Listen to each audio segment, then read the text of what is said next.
It's this Monday edition here on the Burns Gambo show, and in what feels like a tradition over the last several years, on the day the season ends, whether it's the postseason or the regular season, we are fortunate enough to get to have a conversation with the managing general partner of the Arizona Diamondbacks, Ken Kendrick, who has called in on the show to talk D-backs baseball in the end of the season with us. Ken, as always, we appreciate your time and coming on for a few.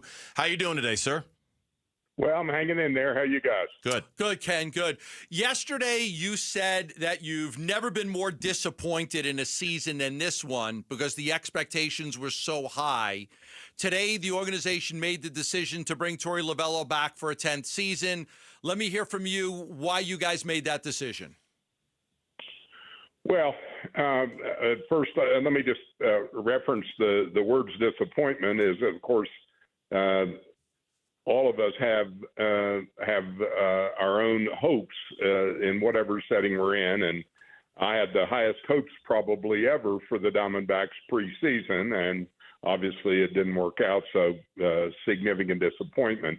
You know, when we look to Torey and his role in this season, you know, we can't not evaluate all of the various elements that go into him doing his job, and you know, I think it's only fair to say we didn't end up with the talent on the field that we hoped to have, and we know why.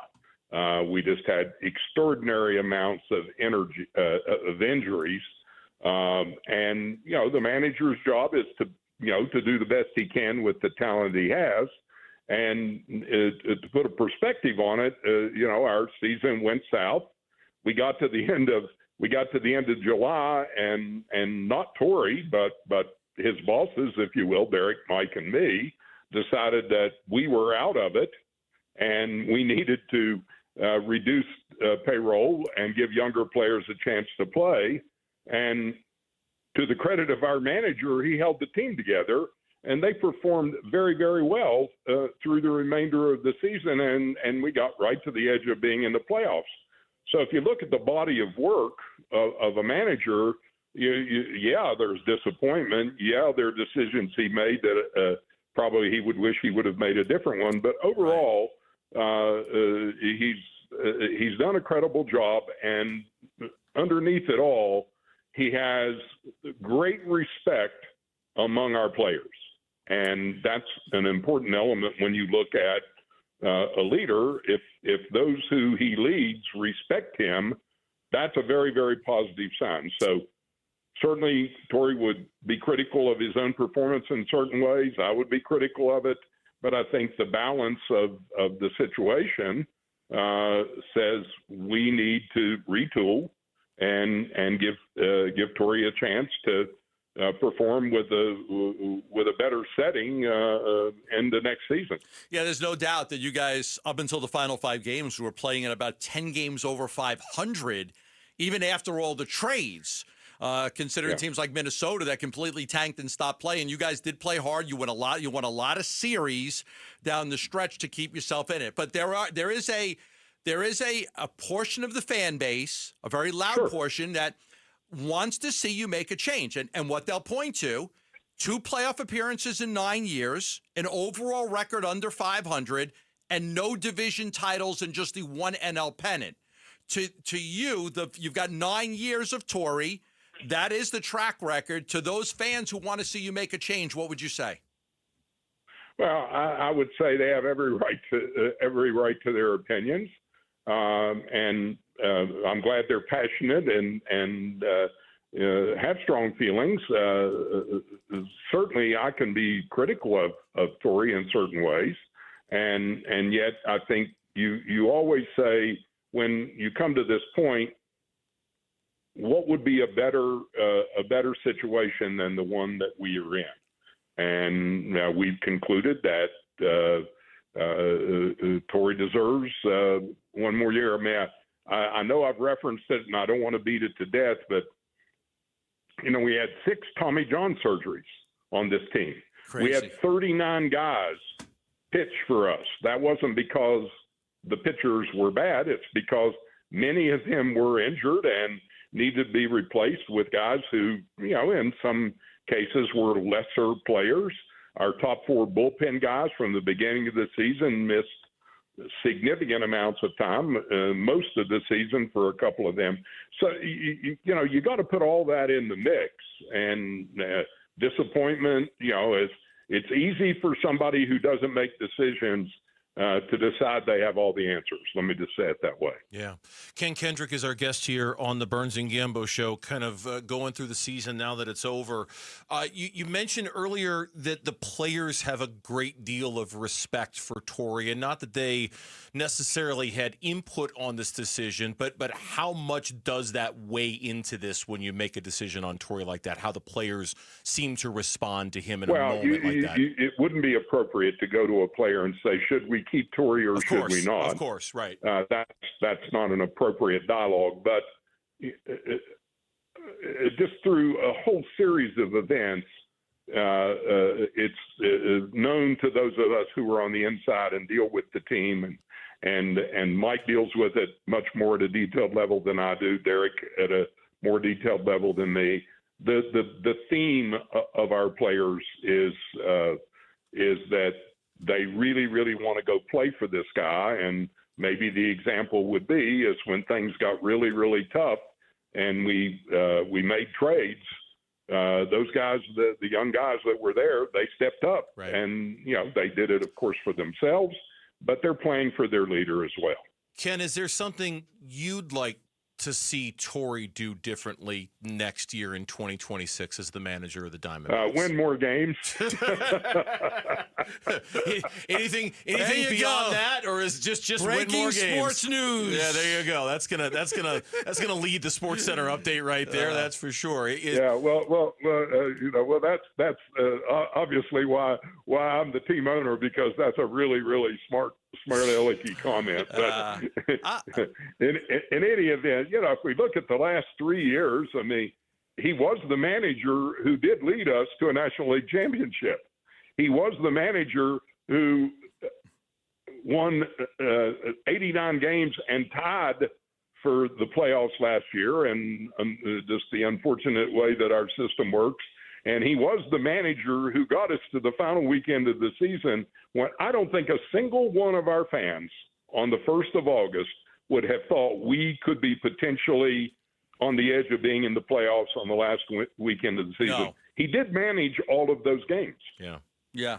I look at, and I have a question for, look, you went all in this year and you got credit nationally for committing. This is what everybody wants to see. The mid-majors and the lower market teams do is what you did.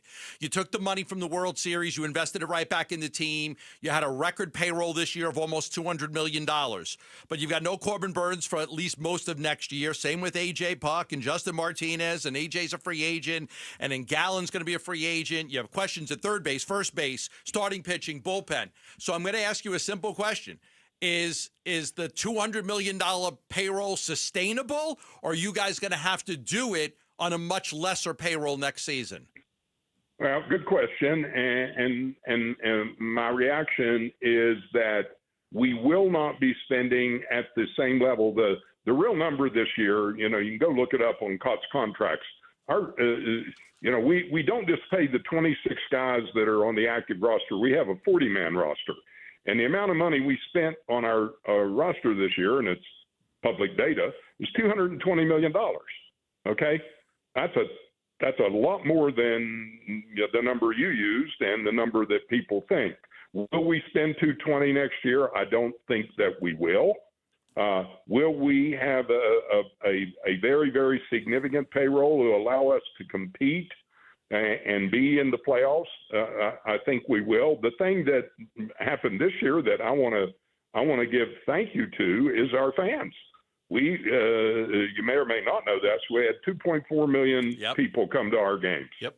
And that's the largest number of fans that have attended Diamondback games since 2008.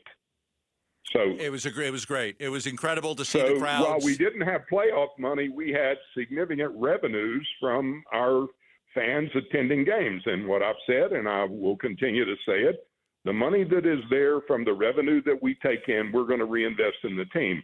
So we're in a good position to have a very, very credible commitment financially to next season. Will the number be the same? It probably won't be, but I think it'll be a handsome number that will allow us to have a very, very competitive team, and I wouldn't want us to back away from the focus on being in the postseason a year from now. Now, having said all of that, I want to be sure that I thank our fans. The fans stepped up, and we didn't give them the result that they deserved for the investment they made in coming to our games, and that's not lost on me at all. And we are going to reinvest in putting a really, really capable team out on the field. We have 3 or 4 of the very top players in baseball on our team. Very few teams can say that. Yep. And that's a core around which you can build. And they're young and they're talented and they are deserving of support from ownership to give them the chance to be as successful as their talent will allow. Let me ask you about one of those players, very controversial this year, and I don't know how you can answer it or even if you will answer it, but I will ask the question and just give you an opportunity. The Ketel Marte situation. Ketel is a great baseball player. Everybody knows it. But there were definitely issues this year revolving around the All-Star game and him not being here and taking days off and sometimes just needing a day off and not wanting to play. Is that an issue that can be worked out? Well, Is that something that has to be addressed? First, I certainly support he's a great baseball player. I also would say I think Ketel, looking back, and he did say something at a point maybe a week or so into the situation you're discussing, that he made a mistake. And I think we all can look at ourselves and have circumstances that decisions we made we wish we would have to do over again. I think he would have wished to have that to do over again. He came out and he played very, very well for us through the remainder of the season. Of course, we wish that wouldn't have happened. I think it got more attention than it probably deserved. There were extenuating circumstances, as we all know about the break-in at his home. But I'm not making excuses. I think he made a mistake. He owned up to a mistake. He went out and performed when he got back on the field. And, he's one of the top 3 guys on our team without any doubt. Ken Kendrick, our guest here on the Burns Gambo show. Ken, the one I wanted to ask you about was not knowing what his future holds. What has Zack Gallen meant to the Arizona Diamondbacks organization if he indeed has pitched his... he's a special young man. He spent nearly 7 years as a D-back. He definitely had an up-and-down season this year. He performed better in the later part of the year than he did certainly in the earlier part of the year. I think his actions the other evening, he didn't want to take his uniform off. He's loved being a Diamondback. I don't want to say it's out of the touch of reality that we would be able to work out an arrangement to bring him back. But certainly he's been a great D-back. If last I recall, he was the guy who pitched 7 or 8 innings of no-hit ball in a World Series game for the Arizona Diamondbacks. Yes, great Diamondback. Loved watching him pitch. I'm really happy he turned it around at the end of the season. Yeah, me too. He's the guy you want to root for. Leave me with this. The expectations this year were to compete for a World Series. Do you believe, with all the injuries that you have, that you will be able to put another team on the field that will have similar expectations next season? Well, I think that probably the talent, in terms of past performance that we had going into this season, we will not have that exact level of talent. But we had a lot more talent this year than we had the year that we went to the World Series. So do I believe that a team that we would put on the field next year would have a reasonable shot at getting in the postseason. And then once you're there, we all know what can happen because our team showed us what can happen. So I'm not, as disappointed as I was in this year, I'm not a guy to live in the past. The season is over.